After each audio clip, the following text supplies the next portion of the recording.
Hello and welcome to the Sideline Live podcast. My name is Orla Keeling and I am the host of the podcast, where every week we bring you a brand new episode with guests ranging from Olympic champions to local heroes, coaches, support staff and anybody involved in the world of sport.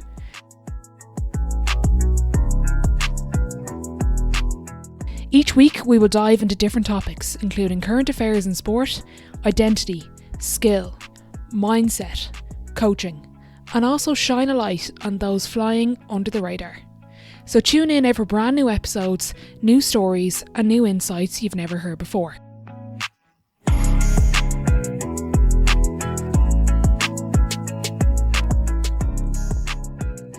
Okay, delighted to be joined by Jonny MacCann of the Bogey Men podcast. Jonny, thanks for joining me. Thanks very much for having me. Introduce me as Jonathan. It's very formal. It's just you and my mum when I'm in trouble. I call me Jonathan. I said I'd start with the formalities, and get it out of the way. Before we start, actually, we're going to do a state of the game. We're going to talk about golf, Irish golf, the world of golf. But I'm interested, talk us through setting up your podcast. How did it come about? And actually, the first question, how did you come up with the name?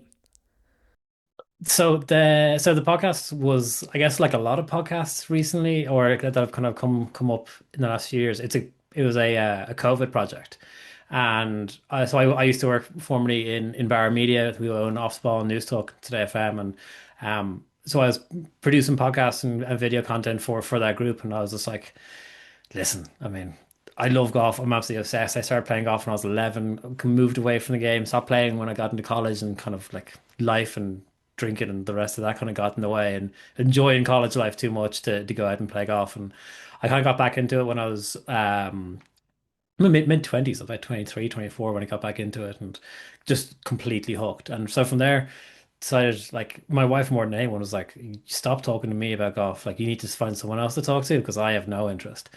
And that's how it came up. I started out with a friend of mine, David Connellan, and we did it for about 3 years. And he stepped away. He got a job at Tourism Ireland, which as the golf product manager, so he had to move away from the podcast. And then Michael Stiles, a really really good friend of mine, went to school together, played a lot of hockey together. He came on board, and so it's been going from strength to strength over the last 5 years now. It'd be 6 years in April. We started up the year of the Masters that didn't happen in 2020 because of COVID. So yeah, it's been a wild ride, and I can't really take too much credit for the name. So the name comes from a book by George Plimpton, which was written back in like the 1980s, 70s, I want to say, and it's called The Bogey Man.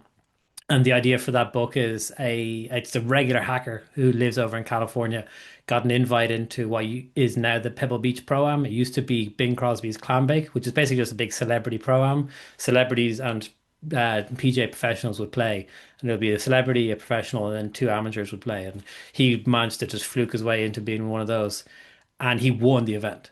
And so that book is all about the year that follows that. So if you win that event, you got a PGA Tour status.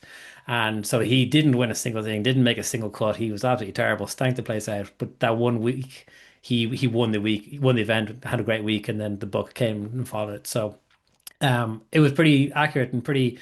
I felt like I could sympathize with his struggles as a golfer. And I was like, the Bogey Men, that's accurate to my golf. So that's how we came about, and that's where the name came from. Brilliant. I'm always fascinated by the name. That what I found was the worst part about setting this up. It's like, what the hell am I going to call it? And now I'm like, whenever I have an athlete or someone talking about a sport that doesn't have a sideline in it, I'm like, why did I name it this? But look, here we are. I'm interested in the kind of evolution. You've been in the space now since before the setting up your own podcast with sports media. The evolution of golf media, it's been kind of modernized in the last, particularly since COVID. Like, have you noticed the shift, and what are the trends have you seen? Yeah, golf media has has exploded. I mean, it's a very lucky as a sport, because I think if you look back at it kind of as a sport overall, let alone kind of sport golf media, golf is probably in a pretty tough place. If you look at it in 2017, 2018, even going into 2019, like, golf memberships were in decline. Golf clubs stopped charging like entry fees. Like during the good old days back in the boom time, the Celtic Tiger, golf clubs were charging tens of thousands just like as hello money and then you were paying your annual subscription on top of that. But in kind of 2017, 2018, 2019, that really stopped being a thing, and golf clubs really needed members, particularly younger members. Like golf, the stereotype is that the membership's a little bit older, and the stereotype is very true. But then the best thing really for the sport, and it's awful to say, but the best thing for golf was COVID, because it was the first thing you could do. You're naturally socially distant, particularly in Ireland. Like, you could play around in golf with three other lads and not really spend a huge amount of time with them if you're out in a golf course, because someone's on the far left, someone's on the far right, and you kind of meet every so often on the green. But other than that, like, it's a very socially distant game, and it was very lucky to be one of the first things to be able to be played. And I think that was a big driver as to why a lot of social media like content creators started to do it, because you look at it from our side, it was a sport that I was taking back up again. Playing with a friend of mine is a great way to meet my friends who were also kind of, quarantining in different places, and you're able to hang out. Or else then people were taking it up for the first time and they were just documenting their journey and creating content around that. And it's really blown up. Like, even if you look at the Irish market, there are so many great golf content creators. Um, and that has naturally just shifted into how people consume their content. Like, again, I'll tell the story. Like, I was these three guys I was playing golf with today. I don't really have a job, which is great. This is my full-time job. So I was playing golf this morning. And they were just like, what are you doing here on a Friday at 11 o'clock on a golf course? Like, it's Christmas next week. Surely you're wrapping things up. And I told them what we do. And these guys are all in their late 40s to mid 50s. And they're like, oh, a Grant Horvat. I love him. He's so good. The good guys. Like, YouTube golf in particular has made the sport really, really entertaining. And it's probably so entertaining that we look at the week in, week out PGA Tour, DP World Tour, that you look at it and probably go, this is a little bit boring in comparison to like the personalities that are driving the YouTube content. And I think like the best thing that was produced from a golf media perspective this year, it wasn't Full Swing, which is made by Netflix. It wasn't PGA Tour. It hasn't been TGL. The Ryder Cup was great, and we'll get into that. But Barstool Sports and Bob Does Sports produced a series called the Internet Invitational, where they got 48 golf content creators together from a load of different backgrounds, a variation of handicaps. Some of them are tour professionals, some of them are former tour professionals, some of them are very new to the game, and they got them together for $1 million prize fund. And there was 14 hours of produced content from that, and it for me was the best thing that golf content was produced this year. It was so entertaining because it was personality driven. These guys can play golf. These guys and girls can play golf. Some of them, like saying, were very, very good golfers, like incredibly good golfers. Some of them played in the Masters, like they know how to hit the golf ball. But just the way that they made that series, it was so entertaining. And like I think I watched it twice. It was that good. And I can't say that for like Full Swing, which because it comes down to it, like we love Shane Lowry, we love Rory McIlroy. Like we're personally invested in them as Irish people, I think naturally. But when it comes to like, I'm going to pick out a random player, Sahith Theegala. Nothing against the guy, but he's just a bit boring for me. So I'd rather spend an hour watching Bob Does Sports try and break 80 for the 16th time this year and not do it than watch a 3 hour broadcast of some people that I don't really relate to. But golf media as a whole, as an industry, is in just such a healthy space. We're very lucky. It's a matter of time before the bubble bursts.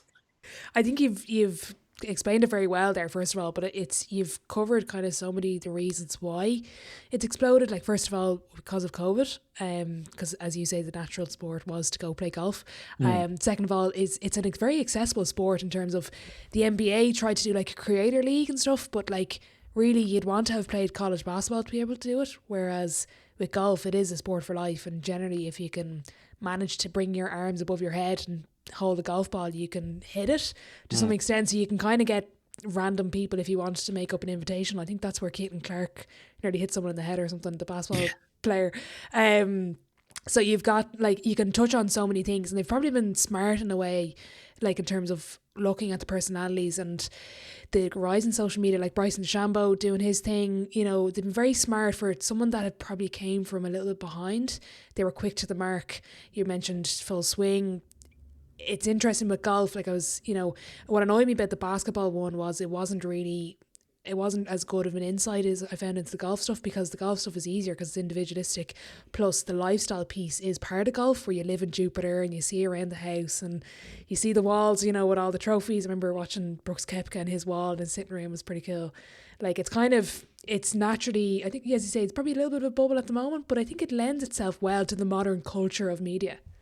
It does, absolutely. And I think because I didn't even know that there was a basketball version of Full Swing or Drive to Survive. But the great thing about golf is, and the tennis series as well, is because they're individual sports, it is so personality driven that it's kind of the high wire act that the producers need to run, because you can have Scotty Scheffler and, like, listen, what Scotty Scheffler done is this year is, and for the last 4 years, is incredible. Like, he's Tiger-esque in what he's doing.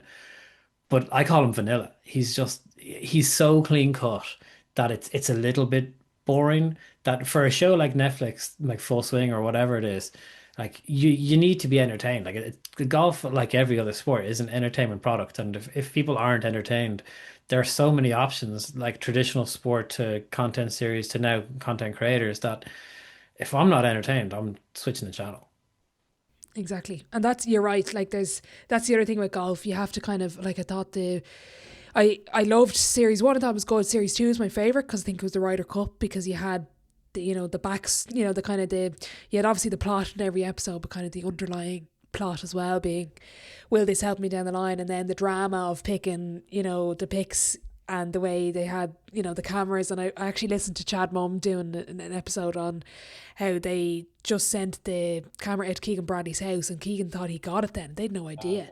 And then obviously the disappointment of him getting it and Justin Thomas coming in. Like, it was kind of the drama of that. I can't wait for series four. I think it'll be even better if they get the same level of access and the same level of content. To be interesting to see.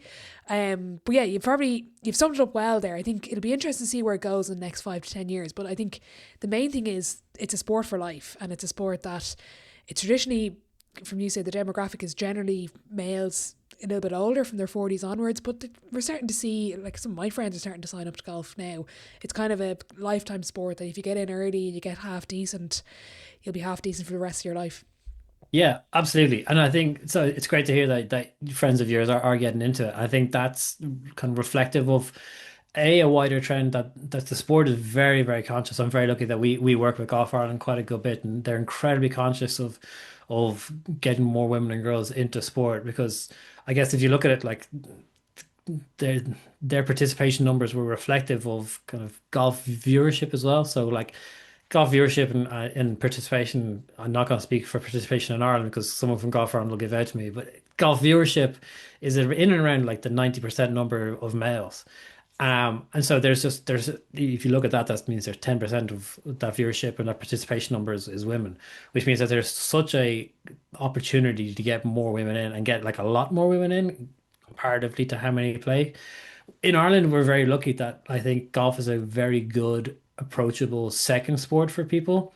And because we have, like, it's like such a rich background with the Gaelic sports, like, if I imagine a number of your friends at one point played camogie or might have played hockey as well. And those rotational sports lend themselves to golf so easily that, you can probably throw a camogie or hurling player in onto a golf course and give them a few swings and they'll figure it out, and they'll figure it out pretty quickly. Whereas I think if it's like you look at a rugby player take up golf for the first time, they're all arms. They're just trying to, like, swing an axe nearly at the golf ball. And you're like, no, no, no, like, turn, like, forget about the hands, turn. But, like, I feel a hurling player or a camogie player, they take to it very quickly. And I think the more that golf is seen as a very approachable and open second sport for a lot of people, because it's not really a first sport for many people. For hardcore people like myself, yeah, it is, but it doesn't need to be a first sport for everyone either. It's a great summer sport, and if you can go out and play 9 holes after work during the summer, it's a great way to catch up with your mates. It doesn't mean that you can't go to, football training or rugby training afterwards as well. Yeah, that's true. I don't know if you've seen LeBron James try golfing. Yeah, His swing needs a bit of work. that's it. It's all hands. He just thinks like, right, like, I gotta do is just hammer this and just punch it basically. You're like, nah, just turn your hips. You'll be fine. And that was it. When I was younger, I played camogie and hurling growing up, and did a couple of golf lessons for birthdays when I was younger, and kind of was in early teens. And I remember the golf pro telling me to swap my hands because whatever way I held the hurley was the opposite way, and I was like, no, I feel better like this, and I was whacking it, and I could still kind of hit the ball, not very well now, but thanks to being able to rotate from the kind of with the hurley, that it was kind of made golf a little bit easier.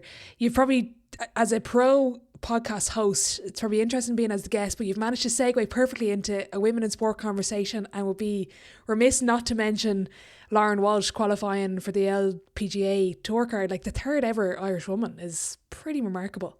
Yeah, it's incredible. I mean, Irish women's professional golf is in an incredible place. I had a conversation with Neil Manship, the director of performance, at the start of this kind of season, and we had a conversation just about where the trajectory for elite Irish amateur golfers are.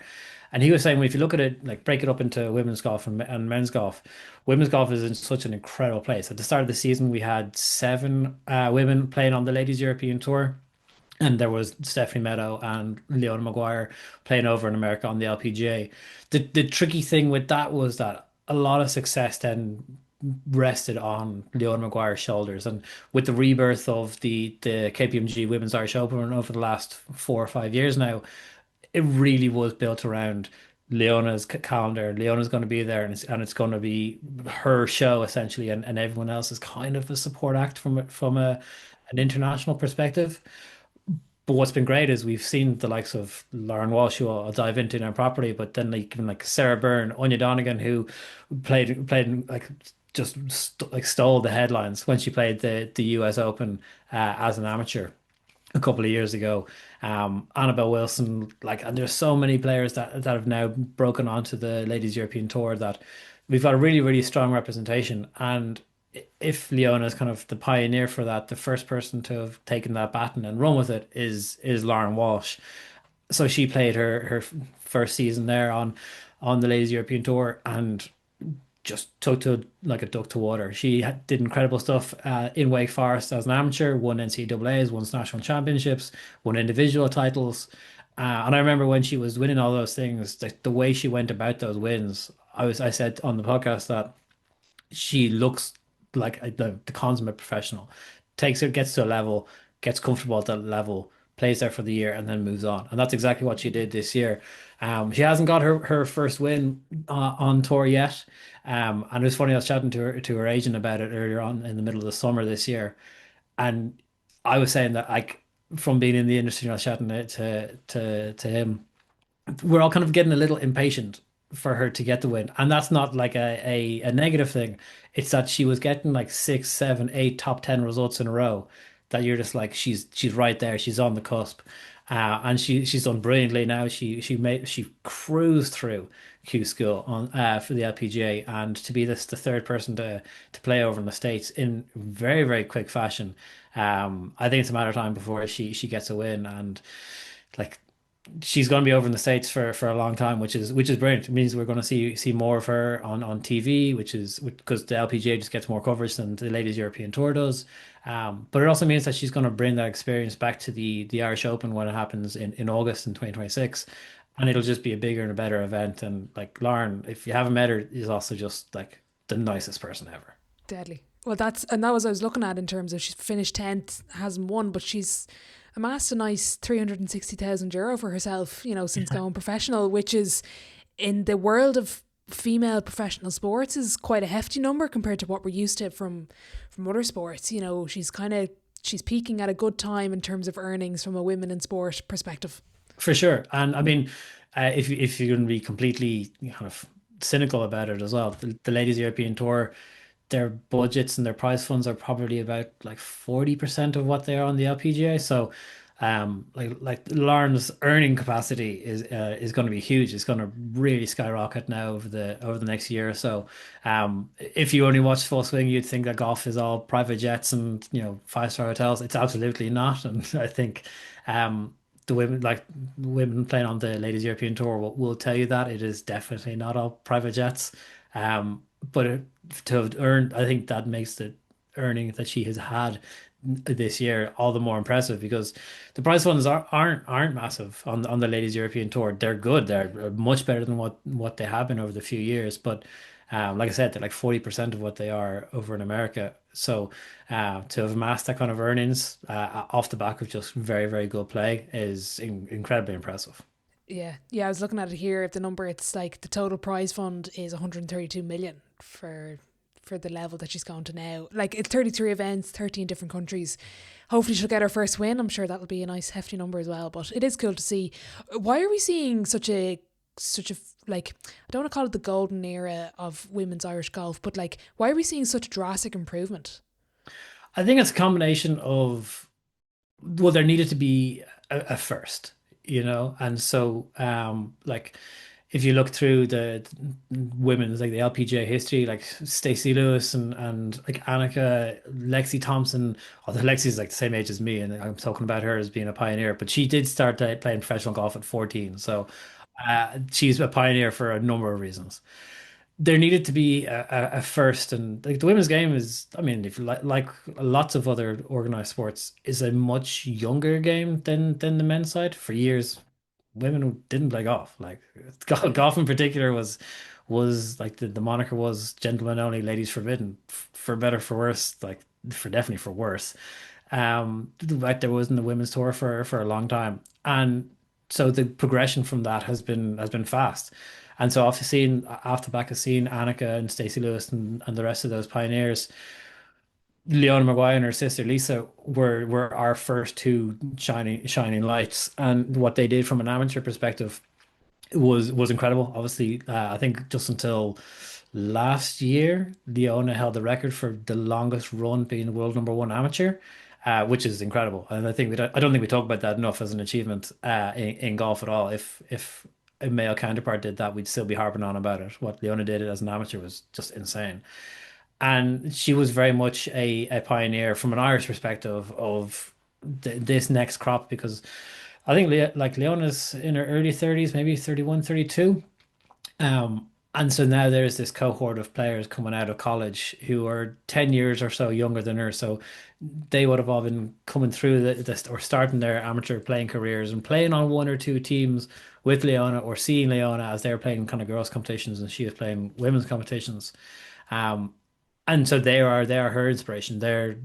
She is the equivalent of what Paul Carrington is for, Roy McIlroy is and Rory McIlroy is for Connor Purcell's or Max Kennedy's or whoever it is playing on the Challenge or Hotel Planet Tour now from the men's side. So there needed to be a first, and I think that's the great thing about like success breeds aspirational athletes of the future. And like Leona continues to be that. Like first woman to win on the LPGA, first Irish woman to win on the Ladies European Tour, first Irish woman to play in the Solheim Cup, first Irish woman to go undefeated at the Solheim Cup. She's amassed all these records that I mean if I was younger and a more talented athlete, seeing that would make me want to go, I want to be the next person to do that. I want to be the second person, Irish person to win on the LPGA or whatever it is. So it's great to see, and it's a matter of time before we see a smattering of Irish winners on tour. I mean, I listed off a few names there. I definitely left out about half of them, so I hope they don't take offense to that. But it's a matter of time before we see a number of Irish winners on the Ladies European Tour and on the LPGA as well. Yeah, and I think as you say, from the Irish Open perspective, it's great to have the strength and the depth to add to the event and to make it bigger than it has been. Like it's only kind of really, it's a young, like it's only kind of grown legs really. I would have said last year I found the promotion of it a lot bigger and more impressive. And as you say, the bigger the Irish names, the bigger potentially the more international draw is. And then, we'll get into this later on in terms of having a key event in Ireland, I think for golf would be spectacular. And why can't that be a major women's event? Like not as in a major, but like as in a really key, drawing big names from the women's side, that would be, and probably potentially get funding from a women in sport perspective might be, the way to go about the first one, but we'll probably touch on that later. And also from the perspective of if you were only tuning into golf during the Olympics, if you didn't have Sky Sports and you're watching RTE, you've got a nice pairing there, in terms of more experience, more wins. You never know what will happen on the day. Golf medal, I think, will will come to Ireland at some point? Will it be hopefully in 26 with the men's, or with 28, sorry, with the men's hopefully, before Rory and Shane maybe move on? But it'd be interesting to see. If I could compare the depth of the second tier with the men's and the women's, am I right in thinking the women's were a little bit stronger at the moment? Yeah, definitely. Again, the guys may not thank me for this, but that's just kind of it's the harsh reality of where sport is. Sport's a brutal, like it's a brutal way to make a living for yourself, and you know, you just watch any sporting movie. I watched Remember the Titans last night with my wife, and the fine margins between winning and losing are tiny.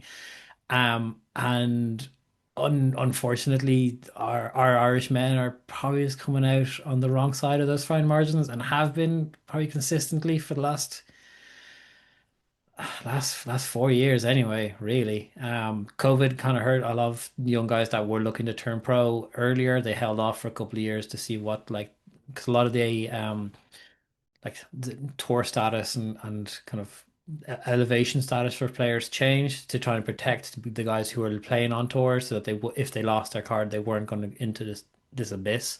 So it kind of knocked people's progression back a year or two. So unfortunately, just last year we only had Connor Purcell on the DPO tour. He didn't retain his card for the year, so he's gone down to the Hotel Planner Tour, which is the second stage European tour for the men's side. But he's being joined now by a record number of Irish on that Hotel Planner Tour. So there's maybe about seven guys on the tour. Max Kennedy, who played a good bit of Hotel Planner this year. Liam Nolan, who started off 2025 with no status at all, had two great results, and that reshuffle that happens on the tour got him Hotel Planner Tour status for that season, and then he retained it for this year. He nearly made his way up to DPO Tour, so he would have gone from zero status, skyrocketed up to main tour, but he just held on to he just retained his card for this season on Hotel Planner. They're joined by I think Cormac Sharvin, who used to play DPO Tour. He took a break away from the game of golf for a year or so from the professional side. He's back and he'll be playing. Ronan Mullarney made his way up from kind of mini tours on up, as have a couple of guys. So it's really, really good to see that now there is a solid cohort of guys playing that second tier. I guess the hope is that you'd maybe get half of them up to main tour. So if you got two to three guys up playing DPO tour in 27, playing a few events in 26, that would be great. I think it'd be a very, very good return. It's just tough. I think you look at like countries like Scotland who have a similar kind of playing pool, like a playing population as Ireland. They have some really good representation of what I call like journeyman professionals, guys who have got like one professional win into their career or may not even ever win. But they just keep their cards and keep them week in, year out, and they're playing DP World Tour. So Scotland has a very strong representation of like Richard Mansell's, Connor Symes, Ewan Ferguson's, just to throw a few names out there. But there's about five or six Scottish guys on tour, whereas you just don't have that same level of representation in Ireland.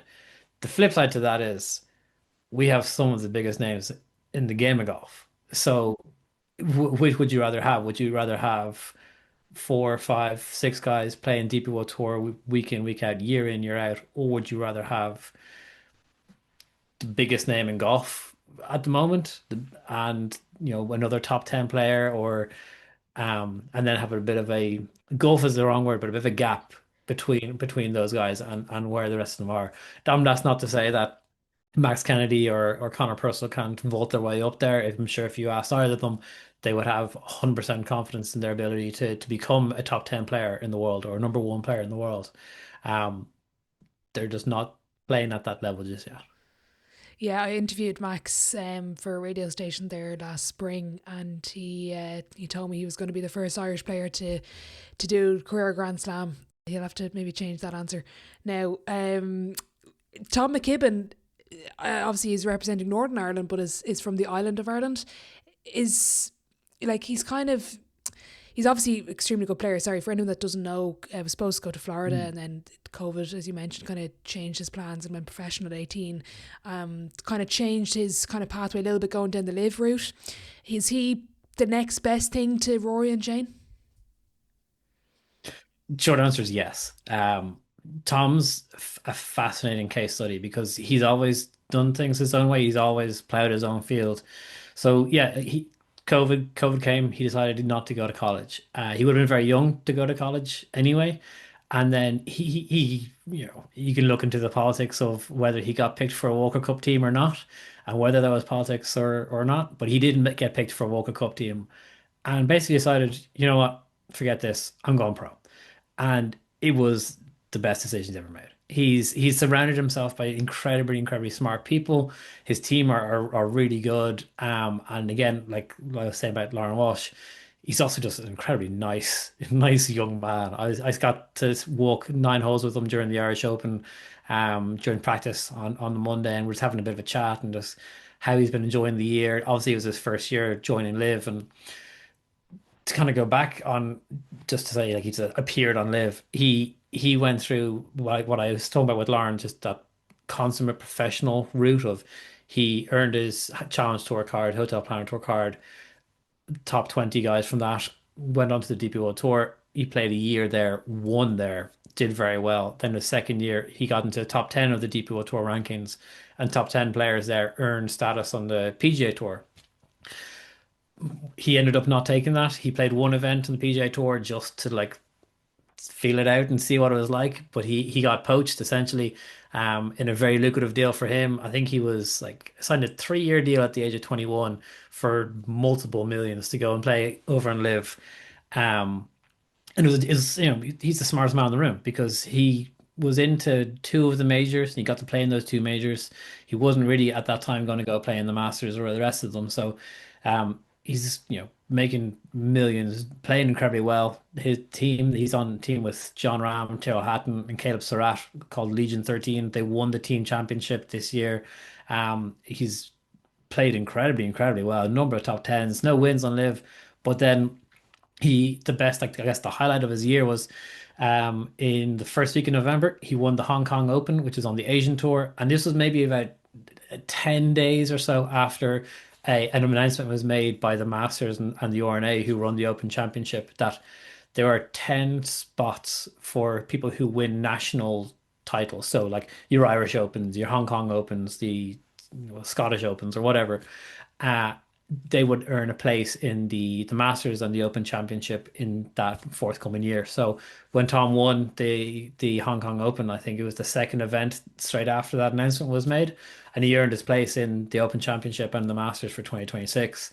And I actually got to talk to him. I was over in Abu Dhabi with the DP World Tour the week after, and I got to have a chat with him, and he was absolutely delighted. And it was just the cherry on top of what was already a very successful year for him across a number of tours. So Tom, we were talking about the person that can kind of bridge that gap. I would say Tom's already on the upper side of that gap. For my money, he's probably a top 30, top 50 player in the world right now. He needs to get a win on Live. I mean, he'll say that himself. But it's a matter of time. He's a seriously impressive player. I think I remember when he did qualify to get his PGA Tour card and obviously decided to go to Live. I think it's really, while I disagree with Live and disagree with the enhanced games and the sports washing that's going on, I think the one thing that these things have done is shown the lack of guaranteed money for somebody trying to find their foothold in professional sport, where the guaranteed money for a Shane Ryan for the enhanced games is whatever X amount. I don't know what it is. I don't really care. Whereas versus I know it's a lot more anyway, than he's currently getting. He was getting 18 grand from the Irish funding, and then same with Tom. If he was going to go to the PGA, the guaranteed money isn't going to be £4 million across 3 years. So when you're trying to get your foothold in a sport, I can see the incentive to go to elsewhere. Just personally, I probably wouldn't make that decision. That's my own personal opinion. And if I was maybe I can't even make that decision because I'm not in the scenario when I can't decide it. But it'll be interesting to see where his career goes and develops. And as you say, he's got those exemptions now, Masters and Open, because Live and the PGA, which we'll probably might get into now. There was obviously originally, for anyone who doesn't know, Live was set up by the Saudi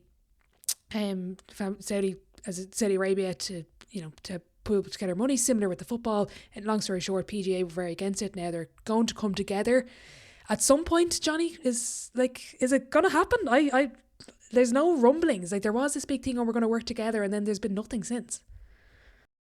Yeah, short answer is I'm not really too sure. I did hear from a DPO tour player, I can't really say who, but he is confident and he's hearing word that there will be an agreement made by April of 2026.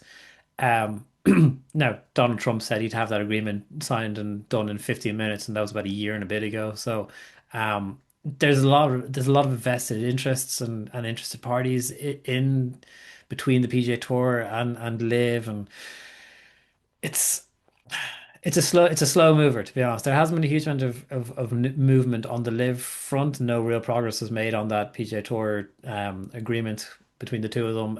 And any agreement that will be made will still have to be subject to EU and US like competition regulations. So to avoid any kind of like monopoly in the sport. Um, Maybe the best thing for these people will be to not merge, but to allow freedom of movement of players.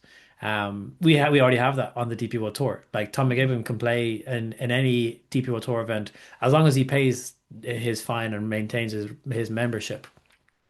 That doesn't conflict between the Live and the DP World Tour calendar. He can find a balance between the two, and really, like we're the better off for that. Like the Irish Open without Patrick Reed or Brooks Kepka this year or Tom McKibbon this year would have been a worse Irish Open. It just objectively would have been. They're great players, they're good names, whether you like them personally or not, or follow them or support them as sport and athletes or not, is irrelevant because you may not like Patrick Reed, but you're gonna watch him if he's on TV and he's doing something or he's playing well. Because in the same way that like if you're a Man United fan, you don't like Liverpool, but you're watching Man United play Liverpool, you're gonna watch. Or you're gonna watch Liverpool play a football match because if they win or they overtake United in the league, you don't want that. And you're gonna tune in, you're gonna watch that. So it's I think personally maybe the best thing would be for people not to join up between the two tours, but allow movement of the live players to play in certain PGA Tour events. Um, like in anything, this is these tours are a business. So I'm sure if a live player does try and play in the PGA Tour, there'll be a hefty fine that they have to play, but or have to pay. But I mean, they've made tens of millions and hundreds of millions in some cases from live. So I'm sure paying a fine would be well within their means. On Tom's position, like yeah, he didn't have the guaranteed money. He didn't know what he was going to make or how he was going to do on the PGA Tour. Like I was saying, he was 21 when he signed that deal. Make millions, play in a few majors if you can qualify for them through the Open and through the Masters or through that route. Turn 24 and be a multimillionaire, leave live, and then go play PGA Tour and DP World Tour, and you can play in all the majors you want to. Play in all the Ryder Cup. Like you can do all the things, and he's still he's still 24. He's a kid. He'll be absolutely fine. So in his situation, I think it made a lot of sense for him, and he's making it work because if he has I think it's a top 11 at the Masters. Now that's obviously a very big ask, but top 11 get an automatic invite to the following year's event.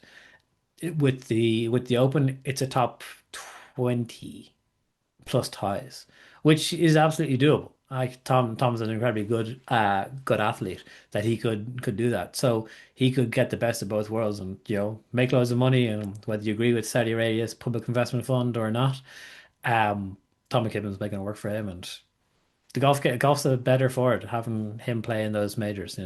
The Rory position is interesting, like in terms of him mentoring Tom a little bit. I don't know how much he actually did mentor him or not. Obviously, they're both from Northern Ireland. It's interesting to see how that'll also develop. Will not to put the pressure on Tom's shoulders. Would he be the next Rory? I think that's hard to say now, seeing as he's probably the number one. Is he the number one name in golf at the moment, Johnny? Roy McIlroy. Yeah, he has to be. He like what Scotty Scheffler has done is incredible. There's no like he's won more than Rory. He's won like two majors to Rory's one major. By all like objective metrics, Scotty is playing better than Rory. But is it knocking against him that he's too vanilla and Rory isn't? 100%. Absolutely. Because some people love Rory, some people dislike Rory for whatever reason, his stance on live or the likes. But um, Rory's a superstar in the same way that like Michael Jordan is the greatest basketball player of all time. But yeah, he put the ball in the hoop, but it was how he did it, and that's why we love Rory because. Like we'll probably naturally move into the Masters now, but like the way that Rory went about winning the Masters is a way that only Rory could have won the Masters. To be one shot ahead on the first hole, to then three shots behind by the third, to then go four shots ahead by the 10th hole, to then bring it back, do what he did in the 13th hole, to then do what he did in the 15th hole, to then miss the putt on the 18th green. Like no one else could have created that emotional roller coaster for millions of people around the world except for Rory McIlroy or a superstar of that ilk. We saw with Sky Sheffer when he won the Masters, he just like bored everyone to death by a fairway green. That like it's a very different style of golf and it works for some people, it doesn't work for others. But like that's why Rory's a superstar. And on the Rory Tom relationship, they're incredibly close. Rory's childhood friend is a neighbor is Tom's agent. Like Oh, okay. I didn't know that. they're very very close. Like family friends, very very close. So when Tom did go to sign live, I do know that like it didn't put it straight in the relationship, but it was a big thing for their friendship. Okay. Yeah, I think as you say, you've summed it up nicely. But I also think if you can say the like your like only either your first name or your surname, and everyone know who you are, then you're quite a superstar. When you say Rory, and Yeah. actually when you go to America and you say you're from Ireland, a lot of people say Rory McIlroy. They kind of bring that up. And I think you've probably hit the nail on the head. Like Scotty won obviously four in a row now with PGA Tour Player of the Year. But yet Rory is kind of the main name and obviously won BBC Sports Person of the Year last night. Probably going to win. I'm assuming he's going to win RT Sports Person of the Year tomorrow night, which I'll be at. Hopefully he'll be there. Yeah, as I say, you probably have better insight to that than I do. No, I have now. Hold on, I have no word on the inside. If I was involved, I would have Claire Melia in as nominee for Sports Person of the Year, but from basketball perspective. But we'll move on from that. We won't talk about the RT Sports Person of the Year. Um, the shot in the Masters, I have to say, the 15th.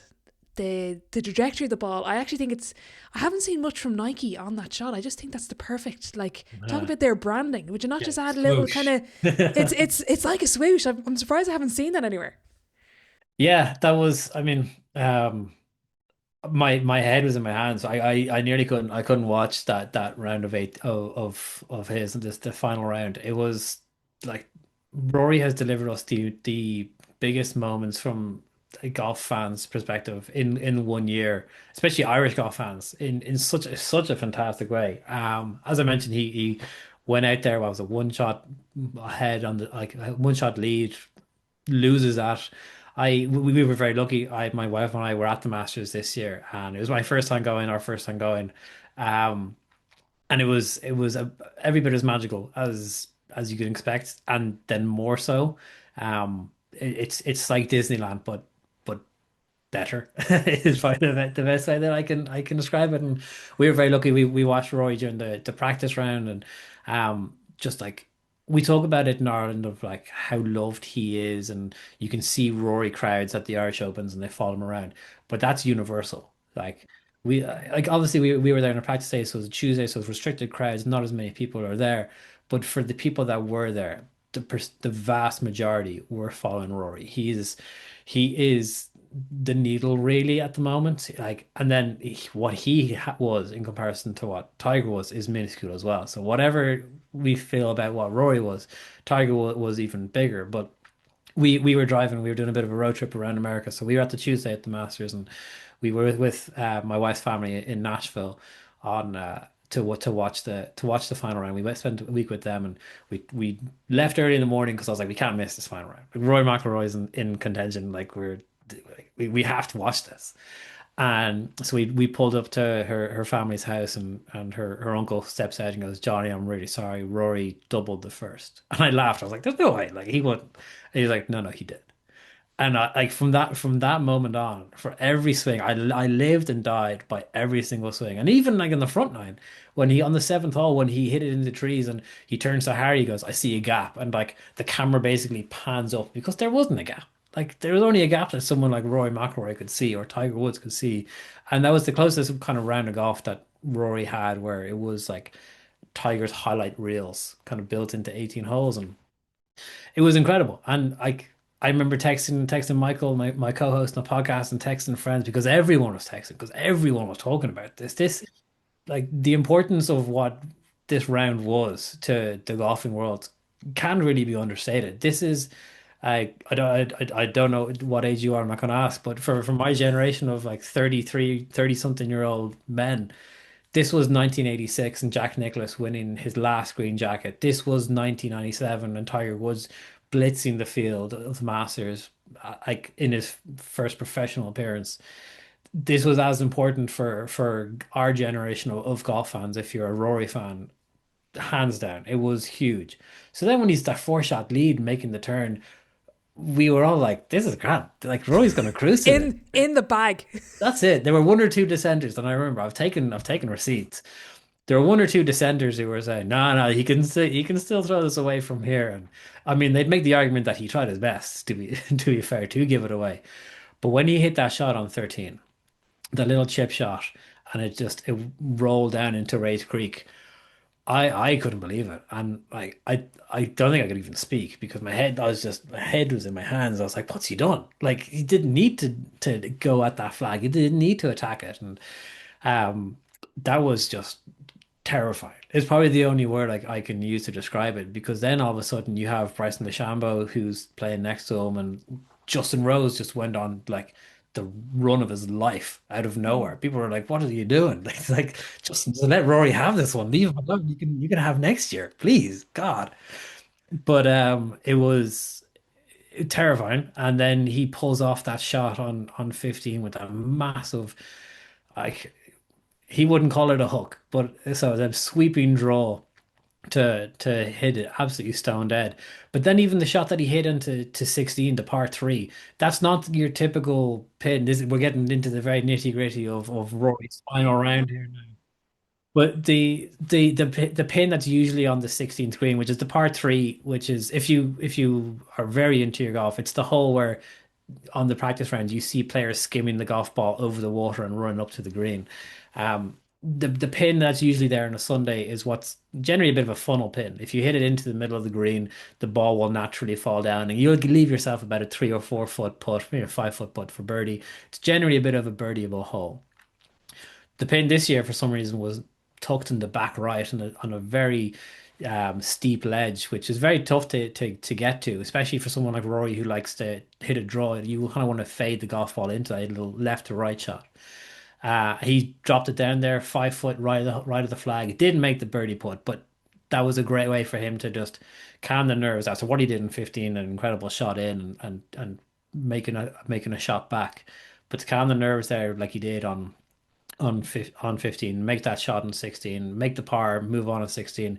But then again, 17, it hits a great drive down the right hand side of the fairway, stone dead again, makes his birdie, only to to just again in classic Rory fashion, give us one last little heart tremor, hitting the ball up to the right, just short of the fairway bunker on 18, which is like an incredibly tight tee shot.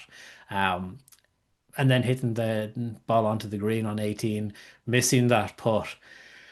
And everyone was just like, this is the US Open all over again. It's the year before all over again. And I couldn't handle it. I was, my head was in my hands, my eyes were closed. I was just as terrified. And because, like I said, Justin Rose was playing unbelievable. He had the momentum really with him. But that when that playoff went out, and just to talk about the character that Rory is, and Rory is the man who likes to put himself in the position to have to hit the hero shot, which is why he did hit the shot on seven, which is why he did hit that shot on 15 and again on 17. When Justin Rose hit the golf ball right to the middle of the green, and then the bank brought the ball way down to about 6 foot or so, Rory knew he had to hit the hero shot. I think in a kind of funny psychological analysis of Rory McIlroy, this is based off of absolutely no evidence whatsoever. He is someone that doesn't like to have to hit the safe shot, which is what he had to do on 13, and he was under no pressure to hit a difficult shot, and it was almost like too many options were what caused him to hit the bad shot. With that playoff hole on the 18th, he had one shot to hit, and that was just a better shot than what Justin Rose did. The exact same one, just better. And he did it. And he gave him, I know he again gave himself a tricky little slider of a 3 foot, 4 foot putt, but he did it. And like he dropped to his knees. And I imagine like golfing fans collectively dropped to their knees. I definitely didn't jump up for joy when I watched it. It was just sheer relief. And yeah, it's such a magical moment. As a golf fan, as someone that's been critical of Rory, as someone that's lived and died by so many of his shots, it was amazing to watch. And like, I don't know if I'm going to experience another moment like that. Maybe if Ireland get it Qualify for the World Cup, all is it? qualified for a World Cup, that might be up there for me. But yeah, it was my personal highlight by the country Yeah. mile. Yeah. I think to give you the insight, I'm in my mid-20s, and my group chat for my school friends, like just the group of Jude crowd, just all girls, we were all talking about it in the group chat. So that shows, like, we're all quite sporty actually, in fairness, and we go out and play golf a bit together. And I remember I was actually texting a couple of people actually about it at the time, but I remember watching the golf as my grandparents, actually, they're big into golf, they got me into it.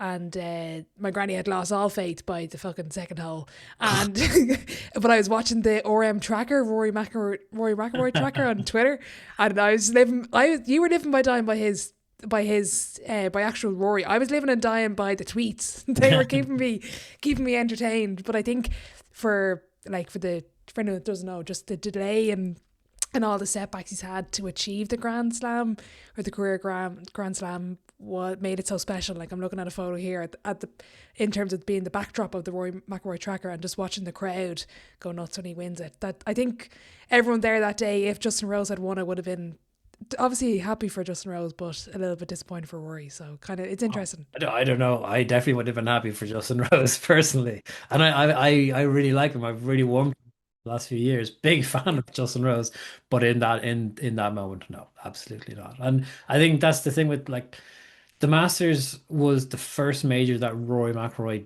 nearly won. 2014, it was his best chance, and everyone was saying like this is a golf course that's custom built for Rory. It being the first major he nearly won, to then eluding him for 11 years, and every year he had to come back to the same place, which is unique to the Masters. Like there's no other tournament, or definitely not any other major, where you go back and the scar tissue is very evident and it's very much there for you to see. For him to go back for 11 years there, and everyone to go, is this your year? Are you going to do it this year? Like, how are you going to overcome the years of like, so 2019, 2020, or 2018, 2019, Rory wasn't hitting his wedges as well as he would have liked, and then other years he wasn't driving it as well. He was trying to hit a certain shape.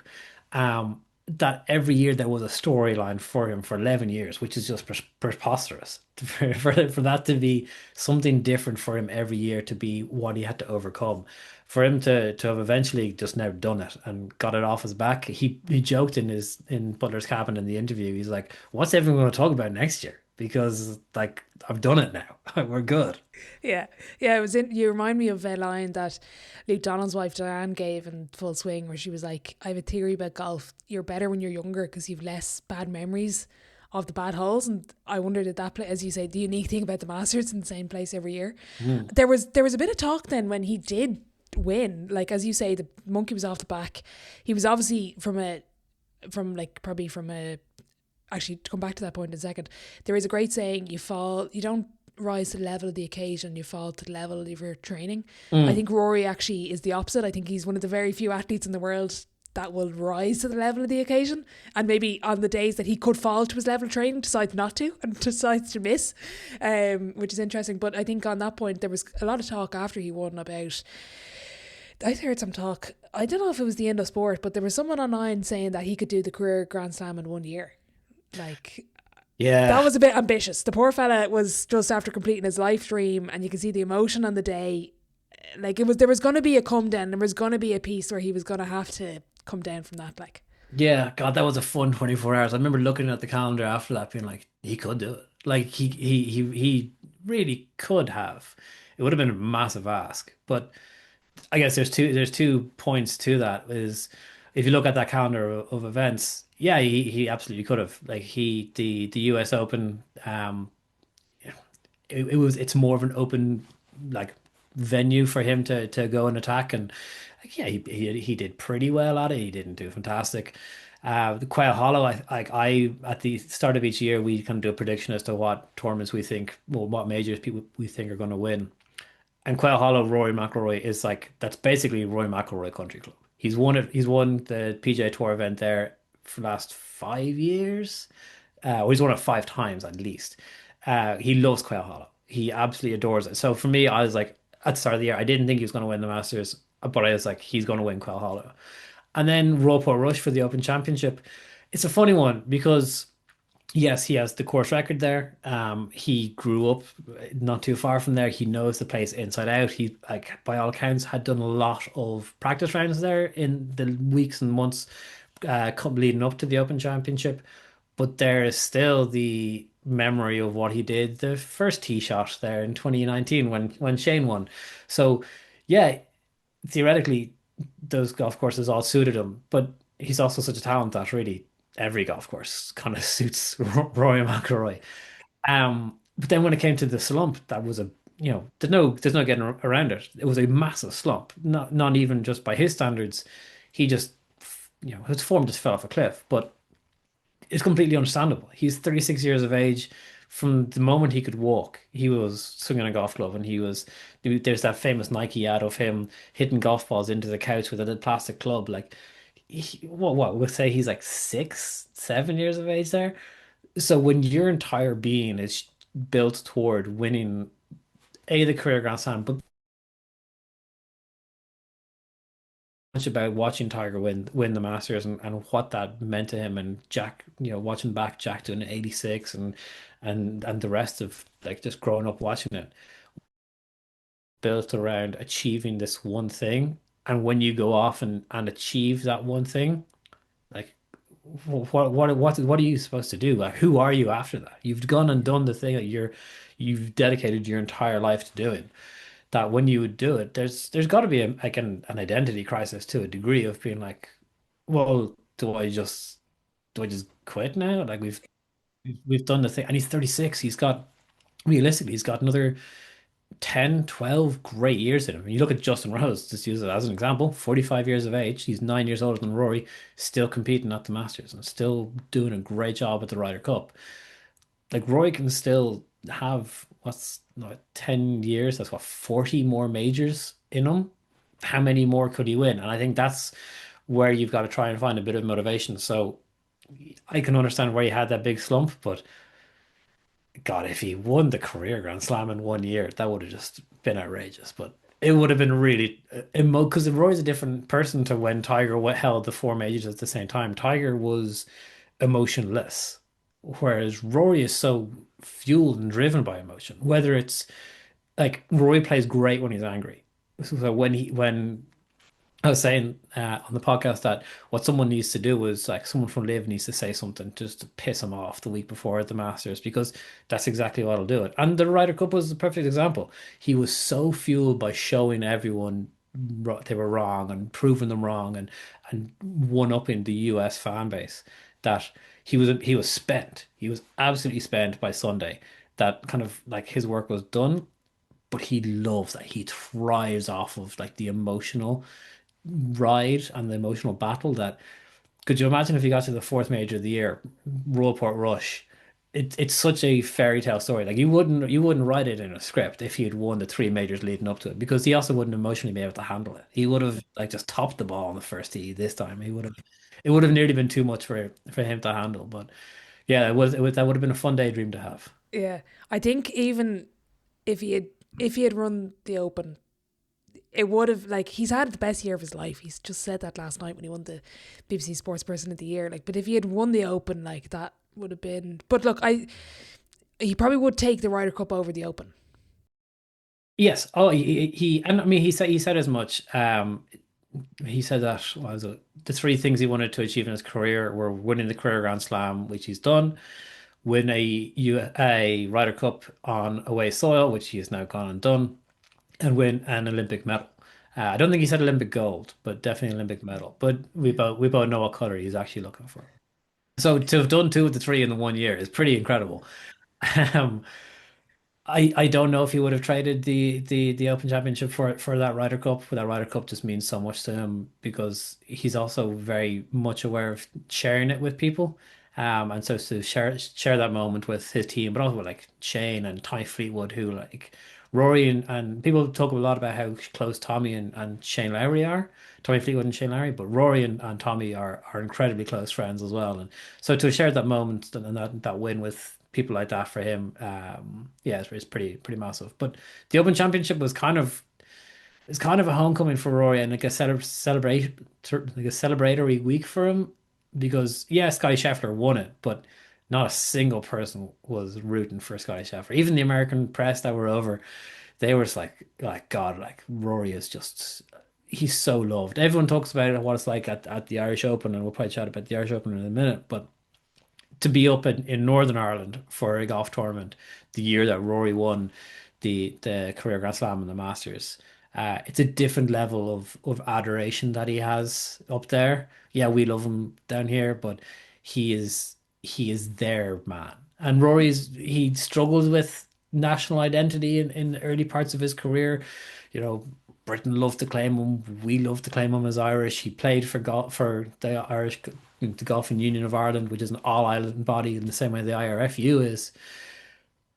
But he had to find his identity because he was kind of being torn from pillar to post, and he's very open about saying he's Northern Irish, and that is his identity. So when he came and played the Open Championship, you could see it was his people were really there for him. In the same, like we were obviously everyone kind of south of the border is obviously love him and supporting him, but it was a different level there, and it was really cool to see. It was yeah a different experience, and it was actually great. Like it just worked out so well that the Masters the win that he had was also the same year as the Open Championship up in Port Rush because it was such a brilliant homecoming. And then I think he even could have said it last night. And you're right to say in terms of timing, it couldn't have been more perfect going back to Northern Ireland. And obviously, as you mentioned, with kind of where he identifies with, but also he said just what the Irish Open was this year in terms of the homecoming, even the selfie when he, on his Instagram when he's in the jacket and the crowd is behind him, and even you mentioned the Ryder Cup, like how he's evolved in terms of where he was as a young professional and some of the comments he made. There's a great video of the Ryder Cup put up a couple of years ago of him Huh. reading the comments he used to say about the Ryder Cup and being like, this doesn't matter. And this is so not, he didn't call it stupid, but he was like, this isn't what it is. And then he's totally flipped. And probably, I think he's probably the Irish Open really this year really kind of progressed his thinking in a way towards maybe the southern part of the island in terms of the Irish people. And I think what really struck him and I think what struck everyone was just the amount of dads and sons or daughters at it. That the clip that went viral, he shared on his Instagram. He doesn't share much apart from product stuff, but there was the clip that went viral of the dad and the son going absolutely nuts when he sang the putt to win it. Like it's special. And Rory's well aware of those moments. Like I think he even spoke about it on the BBC the other night. Like he's well aware of the impact that he has on this sport, and it's a tough one because again, it's an individual sport. Like what Troy Parrott did for the Irish team was amazing, but he had his squad there around him to celebrate that with, and the responsibility wasn't Troy Parrott's alone. Sure, the moment of glory probably is, but the responsibility of it and the weight of it isn't. Whereas it's all on Rory's shoulders. But he definitely enjoys it. He thrives off of it. And there's that phrase that pressure is a privilege. Rory is well aware of that and absolutely thinks that it is a privilege. And like he made that putt in the 72nd hole of the Irish Open. Like he's a man who's made for these moments. And like I was saying earlier, he thrives off of them. So he makes that 30-foot putt on to force the playoff, not even to win the tournament, just to force the playoff. And just the entire country just kind of registers on the Richter scale. It was such a loud roar around that green. But then he obviously wins that, and he wins it in a way that only Rory McIlroy does, and just replays that hole a few times and just wears down his opponent. But then the race to Dubai, the Tour Championship comes up, and a few weeks later, Rory's got to do one thing. He's got to make a 30, 40 foot eagle putt on the last to force a playoff against Matt Fitzpatrick.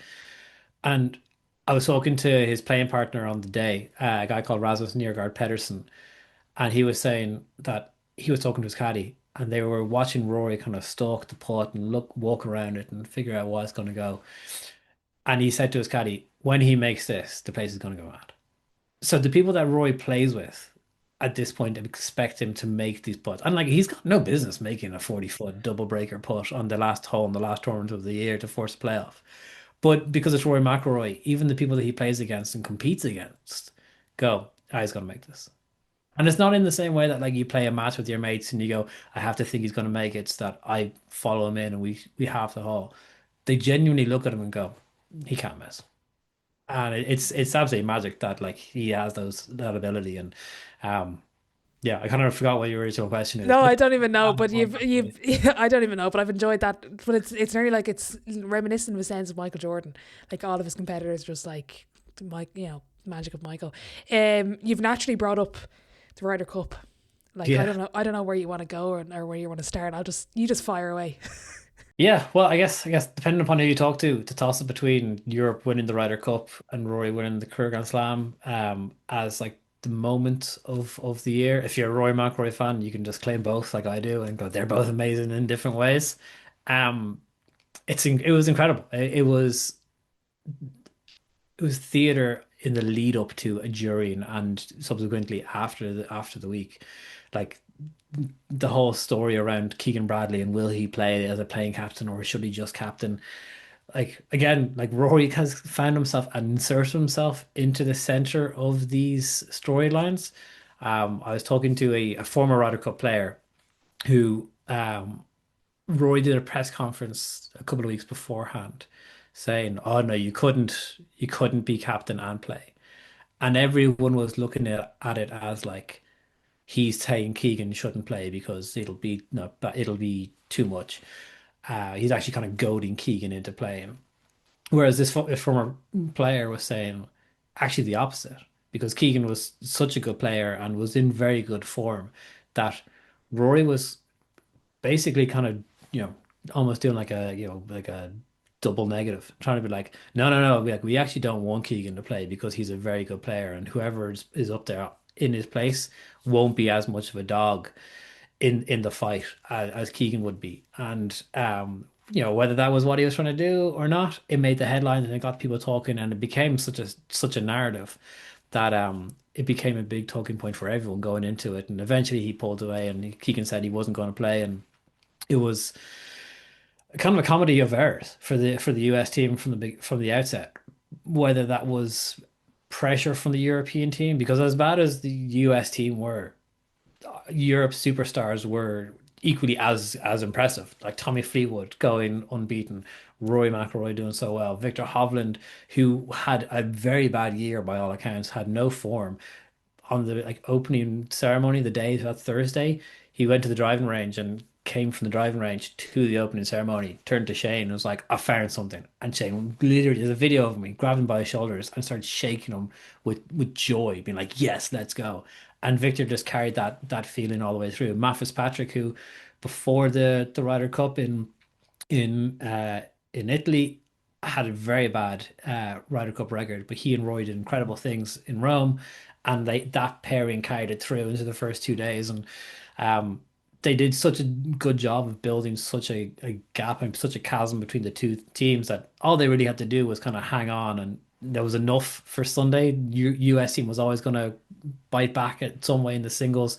They are a stronger kind of man on man 12 team to what the European is, but they held on and 15-13 it was again a very tough 18 holes to watch or final day to watch, a very different one for myself, and I was kind of jumping up and down screaming at the TV at different points.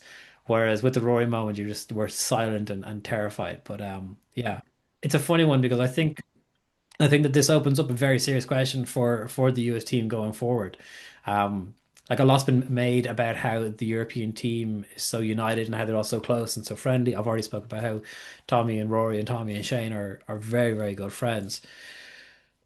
But yeah, they're all good friends and they're a similar age, but it's also culture. Like in Ireland in particular, and kind of in the British Isles countries, and now in kind of the wider European countries, young kids grow up playing match play golf, which is what the Ryder Cup is, and they learn to compete together with each other and against each other, going up through the ranks. So, you could look at some of those guys who took up golf at 8 and they're playing regional for Ulster, or Shane would have been playing for Leinster from a very young age and gone up through 10, 12, 14 age grades.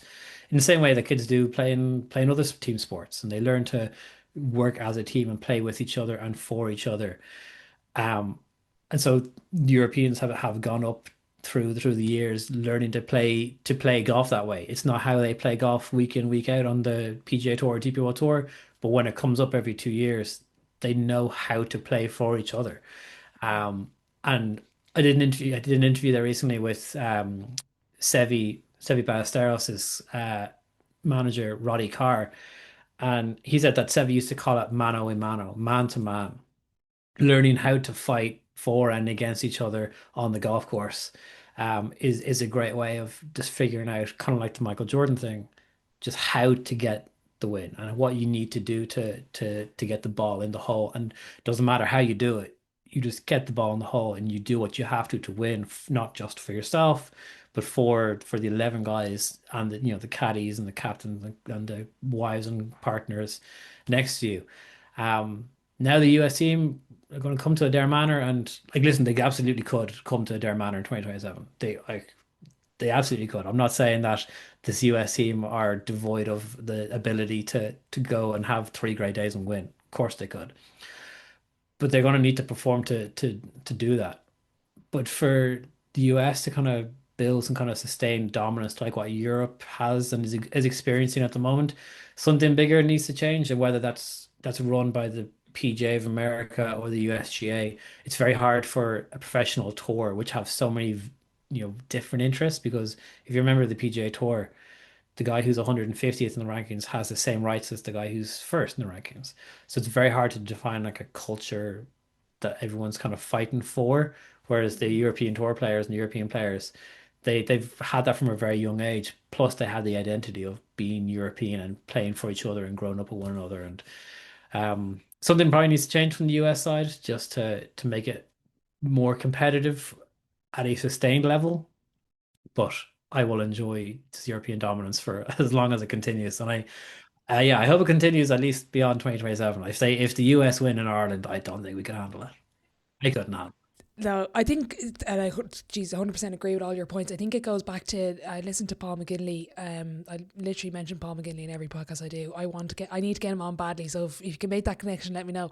I'm trying to do the same thing. He's a tough man to track down. He's a busy man. He's a He busy is, man. he is, because I remember listening to his episode about, he's breaking down being a captain. I think something that maybe the Americans don't value as much, and probably from the kind of cultural piece in the background, is that kind of team cohesion. And like he was talking about getting, talking with Alex Ferguson, getting him in, the way he structured his team room was about the team and the legacy piece with, who would won, the most amount overall. And Luke seems like a very deep thinker, and I know Paul is involved as a kind of advisor with the team, and he kind of seems very similar minded. Whereas, and I was going to ask you about this just in terms of Keegan Bradley, like in terms of him being captain, I felt it was a bit of a knee-jerk reaction to the reaction of him not being picked for the team. And they were like, right, let's just give him the captaincy, which you're not going to say no to, but I thought was a bit unfair to give it to him.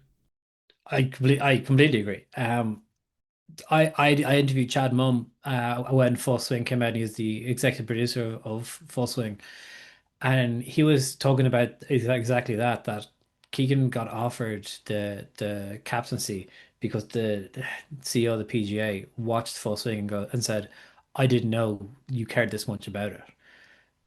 So for someone who runs an organization like that to go turn around and go, let's give him the captaincy because he just wants it loads, and we didn't know he wanted it loads until we seen it on TV. That's just insanity. It does not tell you that there's any kind of cohesive strategy to how they want to win the Ryder Cup. Whereas, like Paul McGinley in his advisory role, he kind of plays it down, but he's been a very big part of the Ryder Cup team for Team Europe. That they've been involved in this for the 2 years. Like he has been doing trips out to Bethpage and looking into it and looking through the stats and working with Eduardo Molinari to figure out what the pairings for the teams are. And you can be guaranteed he'll have a very big hand in how Adair Manor is set up. Nothing's come out about how it's going to be set up yet. We don't even have a captains yet. Um, but you can guarantee it's not going to be like a 6 months prep run. Like these guys I'd are, say prep has started already. yeah, 100%, 100%. But it's a pity because Keegan was a great captain. Like I don't think there's a captain who could have come up against that European team and done anything better. Now, listen, you can say some pairings were a bit questionable and running a couple of the same pairings twice when they clearly didn't work the first time. That's bad man management. And yeah, that you could. But what captain plays a perfect game? What player plays a perfect game? So I think it's hard to turn around and put the blame at Keegan Bradley's feet. He also wasn't the one with the clubs. You're at some point your team got to put the ball in the hole. Yeah. And I think, as I should have alluded to earlier, Rory is smart and he knows what he's saying. And him saying that you can't be a captain and play, there's a reason for that. So it's interesting. Be interesting to see. In terms of actually the Ryder Cup coming back to Ireland, like there's heavy Irish influence. Obviously, I actually meant to mention it earlier as well. Shane Lowry, when he won the Open, there's a really good radio or podcast documentary made by the guys in RT and Greg Allen and Damon O'Mara. I listened to it again before the Open. I'll link it for anyone that hasn't listened to it before. It's an amazing piece. But in terms of the Ryder Cup coming back to Ireland so quickly, it's interesting because there's plenty of options in Europe, but is the influence that Rory has on the game at the moment, is that the primary reason maybe? And also, without discounting what Adair Manor is and what they've managed to do, like that sounds so bad. I'd just be like, it's Rory and not the course at all. I don't know if it's necessarily the course as much as the influence that JP McManus might have. Yes. Obviously, as the owner of Adair Manor, he's been a big part and been involved with the European tour in various ways, obviously throughout the years. Um, but just like a little anecdote on the influence that JP McManus has. If a venue is to host a Ryder Cup for the 2 years preceding, that venue has to host a tour event, a European DP World Tour event. We saw it in Marco Simone, hosted the Italian Open for the 2 years, and then the Ryder Cup. You'll have noticed that Adair Manor has not hosted the Irish Open or any DP World Tour event the last 2 years, and nor does it have plans to. So the influence that he has and is able to sway and put into the Ryder Cup, it can't be understated. I think it's going to be a fantastic Ryder Cup. I think it's also a little bit of an injustice to say JP Moranis is just waving his hands around and making things happen. Irish golf fans and Irish sports fans, sure you know this as well as I do. It's honestly some of the best fans in the world. If not, I would make the argument the best fans. In the lead up to the Ryder Cup, everyone's like, "Oh, New York fans, they're rough, they're rowdy, but they're great." They're just rude. Is actually what they are. You want to see what real fans are. Irish fans are incredible. Like you see it with all Ireland finals. You see it with like yeah, we'll throw the Troy Parrott Yeah. moment. Like the Euros from 2016, was it? yeah. Like the videos across Europe of Irish fans singing to babies on trains and stuff. Yeah, singing it to sleep. We have such incredible sporting fans, which I think lends to incredible sporting moments. Um, that this Ryder Cup in Adair Manor is going to be incredible because, like you're saying, yeah, 2006 was Irish Open in the K Clubs. What's what 21 years it'll be when the Ryder Cup comes around. You could say that that's not been it's been a while, but if you look at like the Netherlands, for example, are hosting their Solheim Cup for the first time in 2026. Not necessarily a golfing country, but it's on the rise, and it's a big part of its development is hosting a Solheim Cup. Ireland has hosted a Solheim Cup in Killeen Castle. We were talking about kind of big marquee events coming to the island of Ireland. We've done very, very well between the Open Championship being here twice. It's going to be here a third time in Portrush. It's a three-time deal. We've had the Ryder Cup. The Ryder Cup is obviously coming. Don't be surprised if there's an announcement in the coming months to. I don't know anything. I'm Oh, just saying. you're I quickly am. backtracking there. I have no insight, but don't be surprised if we see a Solheim Cup coming back to Ireland in the near future because like we love these moments. We love hosting these events. We host them so well as well. Like the women's Irish Open, the Irish Open, the Ryder Cup, the Open, they all go off so seamlessly when they're here that and then they're so well supported that it's a matter of time before we have another Solheim Cup in on this island. So yeah, but yeah, Adair Manor will be absolutely incredible, and yeah, Rory has a fair bit of influence, but he's also very good at when it comes to Ryder Cup. Both he and Shane going, we're one of 12. We're here on the team, and he said it again to quote the BBC Sport Person of the Year. He said he didn't want people looking up to him, one of them looking across to him. He's a good man for being able to be a teammate. Yeah, I enjoyed his insight. Um, Escapes me who he was talking to in the on Marcus Monet. I can't remember who it was. I think it was the practice day anyway. And he said, like, you don't have to worry about making the team. You're here. You just got to play well, which you are doing. I thought it was really good. It was literally a 5 second clip, but it really stuck with me from series two.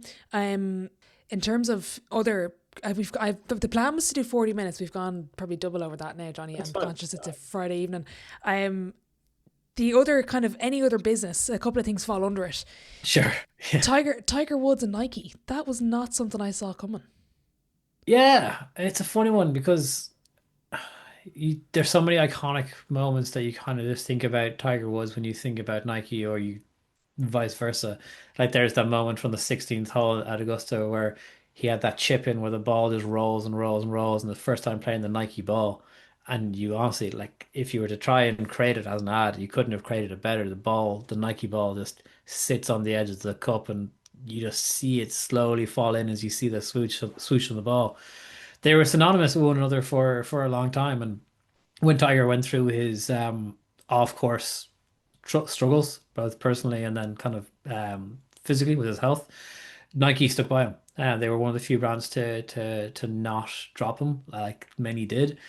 Um, so when he went off and created his own brand, Sunday Red, um, it it it was a big shock. I think it would have been very bad taste if he left Nike and signed with like Adidas or New Balance or a competitor brand. But the fact that he set up his own thing, um, is probably the best way to have gone about it. He was never going to get a Michael Jordan-esque type of deal where he gets equity in the shoe sales or whatever. Because at the same time, golf is not basketball. And Tiger, as much as he is the GOAT of our sport, he is not as well known as Michael Jordan is. He's not as much of a household name across the board. So that just never would have made sense for Nike to have done that. Uh, it's not really broken into the market here in this side of the Atlantic. I see a little bit over in the States, and it's a funny one. It's clothing brands is a tough thing to do, and a fair play to him for getting into it. How much involvement he actually has in the day to day, that's up to anyone to decipher. But it's a nice brand. It's not hugely popular on this side. Yeah. There's a lot of rumours with Steph Curry in the basketball side in terms of where he goes next. For anyone that doesn't know, he's kind of cut ties with Under Armour. He would have been their signature athlete, really Yeah. the face of the brand for the last decade and a bit.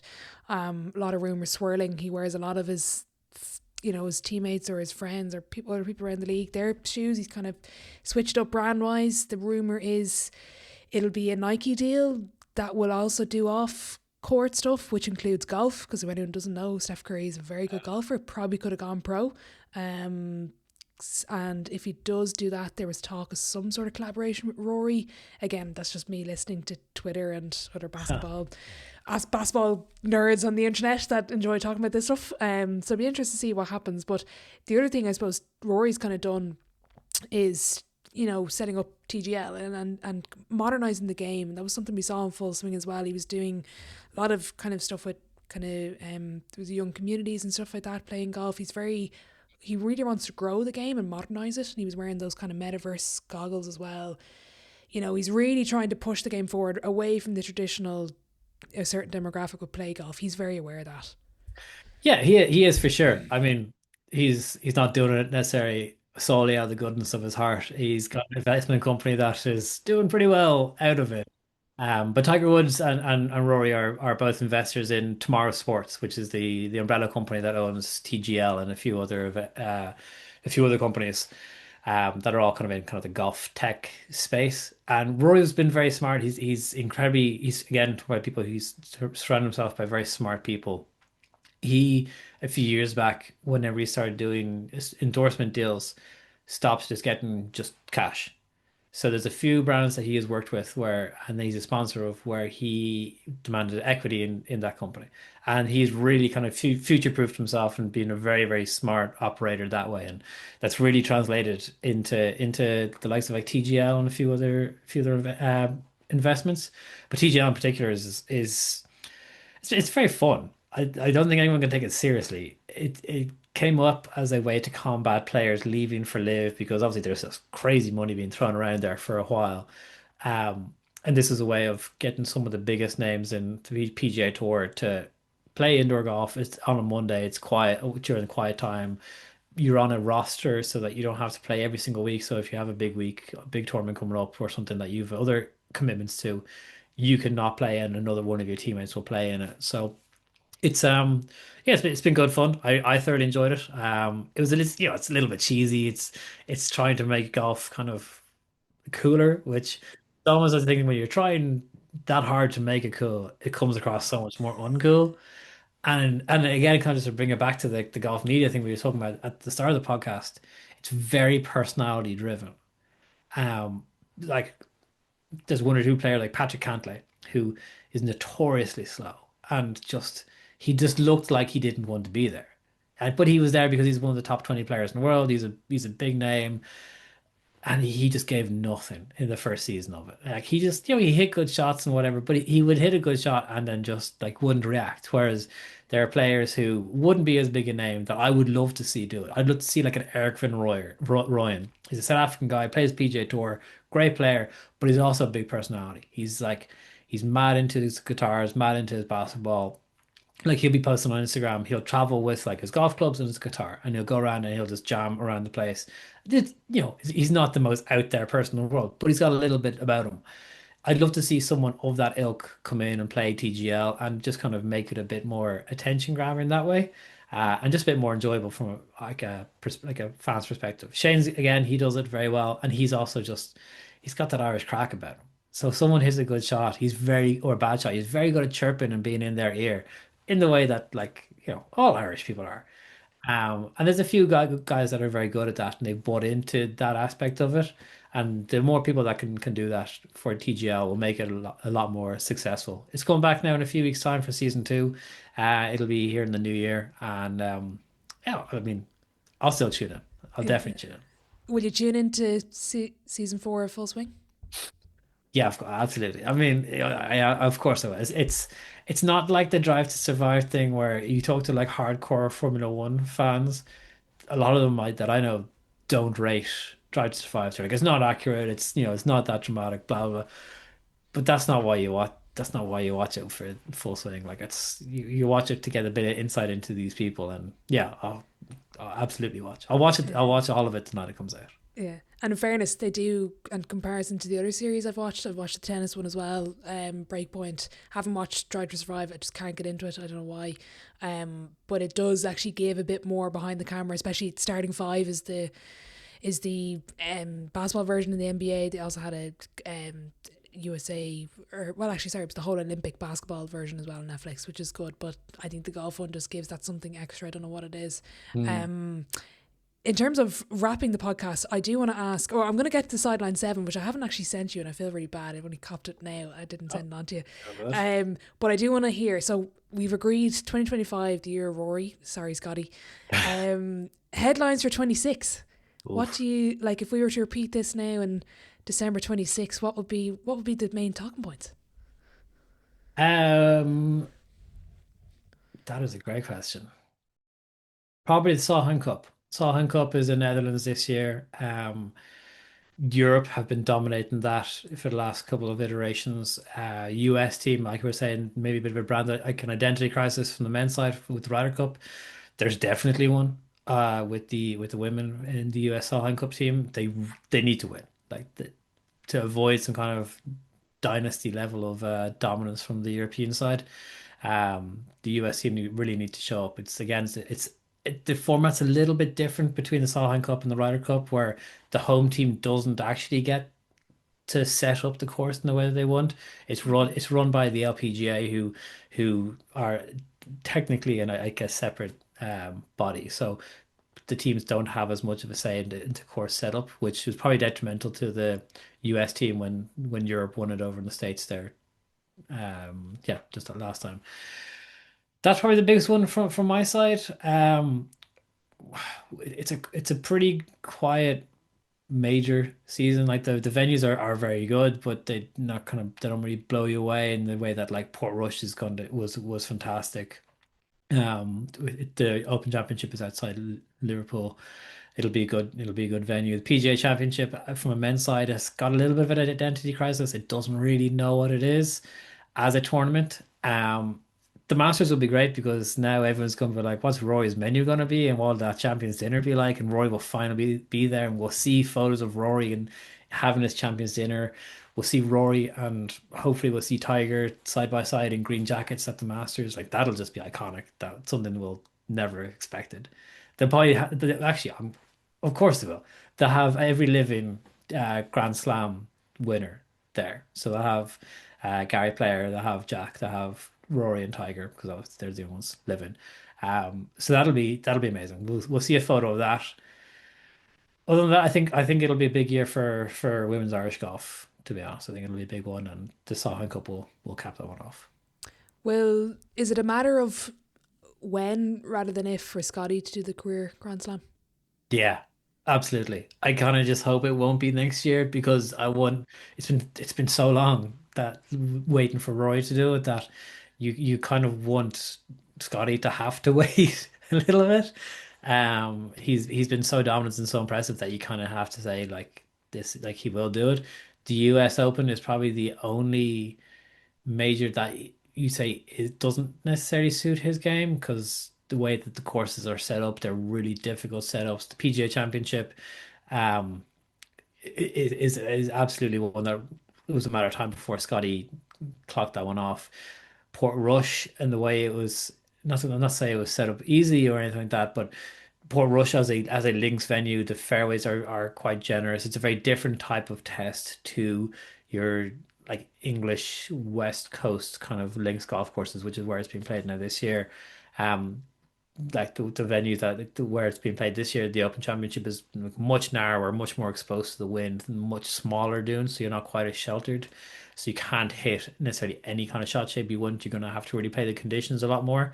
The Open Championship conditions up in Portrush this year very favorable. They were very very good and kind of lent to that. So the US Open will be a tough one. But yeah, I kind of just hope Scotty has to fight for it a bit more, to be to be honest. Yeah, I was watching or listening to Rory on the Shotgun Start the podcast, and he said Harry got him a gift, and it was everyone that signed. Everyone signed a card. Sorry, that won the career Grand Slam, apart from Rory, obviously. And then he said, "I just hope Scotty doesn't. I don't have to get Scotty to sign this next year." So he would agree with you in that sentiment. Mm. Like Luke Donald, I think he'd be mad to walk away now. Like, will he be a three-time captain? It's a tricky one because it's not necessarily then could he do a job in Adair? Of course he could. The tricky thing is you're throwing a captain in on an away Ryder Cup, which if you wanted to use the last captain that did that was Paul Carrington. And I mean, you could have given any captain that job, and they would have struggled because that US Ryder Cup team was just dominant. They were just so unbelievably good that no European team and no European captain could have done a job over in Whistling Straits. It was just everything was stacked against you. The only reason I wouldn't want Luke to do it again would be because it means a first time captain is going to be doing it in the States. Um, because it'd also be unfair to ask Luke to do it for a fourth time because then it's just a no-win scenario for him. Like he can't do better and all he can do is lose the Ryder Cup. So I think the best thing that Europe could do would probably have a new Ryder Cup captain for their manor and give him as much support as you can for a home setup because we've had Thomas Bjorn as a captain and he's now still in there as part of the team as a vice captain. You got McGinley in there obviously as a winning Ryder Cup captain. You'd keep Luke as part of the setup for sure, but I'm like to help him advise him and whatever else. But you need someone to steer the ship, and I think given someone a home Ryder Cup and the best chances of success is probably the best way of doing it. That naturally comes to my next question. Who's the next successor? Because Luke wasn't supposed to be, and he's obviously done extremely well. So who's next? Oh God, making me read the tea leaves there a little bit. Um, do you know, Francesco Molinari would be probably the first name that jumps to my mind. I'd love to see Justin Rose doing it. Yeah. I think Justin Rose, I think Justin Rose and Tiger Woods would be incredible in 27 at their manor. Obviously, Tiger and JP McManus have a good friendship and they're very close. And I think just like a Justin Rose and Tiger kind of head to head would be great. Would Justin want to do it? I think Justin would turn around and say, I can still do a job here. And you probably could make the argument that he could do a job for the team. But if I was a gambling man, I would probably say Justin Rose is going to be captain. Yeah. Well, he was smart and Luke was smart in what he did in terms of earlier. Was it earlier this year that he kind of made that? He kind of made not a mini Ryder Cup, but he kind of made two teams and wasn't The Justin Rose Hero Cup, captain. yeah, the team. Hero Cup, that was it. Yeah, the team cup. I couldn't remember the name of it. And he made Justin captain of that. And he's kind of clever in that sense of maybe teeing him up if he wants to, without putting pressure on him. But Tiger Woods as Ryder Cup captain would be blockbuster. Yeah, it'd be incredible. And the good thing about it being an away Ryder Cup is that you won't have a huge amount to do. Like there's not a huge amount you can do. And then you'll have the USPGA there behind him to kind of help with the logistics and that side of it. And like Tiger's not going to be playing anytime soon. He had surgery there again in November. So like the man's held together by, pins and needles and duct tape at this point that for him to try and play professional golf would just be irresponsible, nearly. Do you know what? Now that you've said it, he'll probably come back. Yeah, yeah, I know. If he does, it would be more impressive than after he came back the first time and won in 2019, the Yeah, Masters. definitely. That car accident was no joke. It'd be interesting. So we'll see. Maybe Tiger for captain. In terms of we'll see. We'll see what happens. It'd be interesting to see. Maybe he will. I'm going to move on to the sideline seven. It's the same seven questions at the end of every episode. And question one, Johnny, what's your favorite quote? My favorite quote. Bit Wow. left field here, going from golf to favorite quote.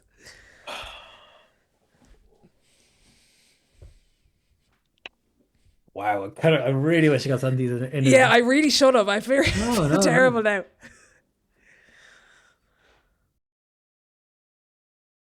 For some reason the Spider-Man quote, with great power comes great responsibility, comes to mind.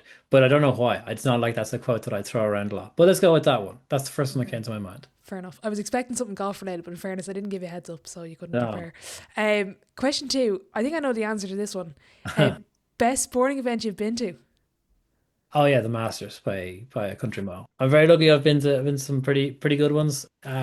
And yeah, the Masters is absolutely magic. Yeah. Question three. The biggest setback or challenge so far in your career, and how did you react to it?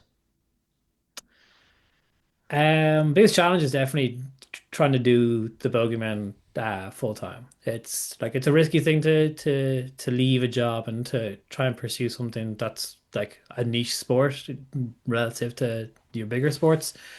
Um, Whether I have overcome it or I'm still doing it. So I'm yeah, going out on my own was a big risk. My wife was a big support into that, and to think that I was doing this on my own would be a complete lie. She's the reason that I'm able to do this full time because she supports me and just like backs my ability to be able to do this. So yeah, going out and doing this full time was definitely the biggest challenge.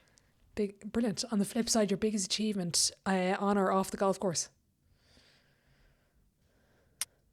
Like professionally or like personally or what? whatever comes to mind. I don't mind. Professionally, I would say this year we ramped up to do um 9 live broadcasts of the Irish Amateur Championships. We did it for the first time in 2024, and about 40 odd thousand people tuned in across like the 9 broadcasts we did. And I was pretty delighted with that in 2024. Then in 2025, just under 500,000 people tuned in live. So to see that there was an idea that I had to live broadcast amateur golf and that see that people actually wanted to watch it, that was pretty satisfying. Brilliant. Question 5, advice to your 18-year-old self. Keep doing it. Just keep like there's the phrase if you love what you do, you never work a day in your life. I don't necessarily think that phrase is true. I work very hard at what I do and I love what I do, but just keep loving it because you'll get up and you'll do it again tomorrow and you'll do it again the day after that, and it's more rewarding as well because you love it so much that when it does come good, it just feels great. Brilliant. Question 6, I think I know the answer to this one again. Dream dinner guests and why? Um, I mean, yeah, tell you what, if you got Rory, Jack, and Tiger, let's keep it golf related. If you got the three of those together, and didn't have a tape recorder, I'd say you would get some pretty cool stories. Final question before I let you go. If your life was a book, what chapter would this be called? Would it be called? Um, it'd be called Scaling Up because that's what we're looking at for the next 1 to 3 years is scaling up. So that's the chapter we've started. Okay, nice teaser there. For anyone listening that wants to see the scale up and what you're doing, where is the best place to do that? Yeah, we're on every podcast platform, Spotify, Apple Podcasts, Go Loud, Google Podcasts, all those. And then YouTube is great if you want to watch a bit of live golf. We live broadcast, like I was saying, all the amateur championships, as well as kind of produce our own kind of fun video content. And we have a travel series that we put out to our YouTube channel, but we also broadcast to TG Caher now as well. So we've got a couple of trips coming up next year that'll be going out on TV, which would be great. So the idea should be you can't avoid us. And then we're on Instagram, Twitter, TikTok, everywhere. So regardless of how you consume your content, you should be able to not miss us. Well, brilliant. I'll be sure to link obviously everything in the description that you've mentioned and look forward to repeating this conversation in 12 months' time and seeing what the headlines are going to be. Yeah, let's do it. Looking forward to it.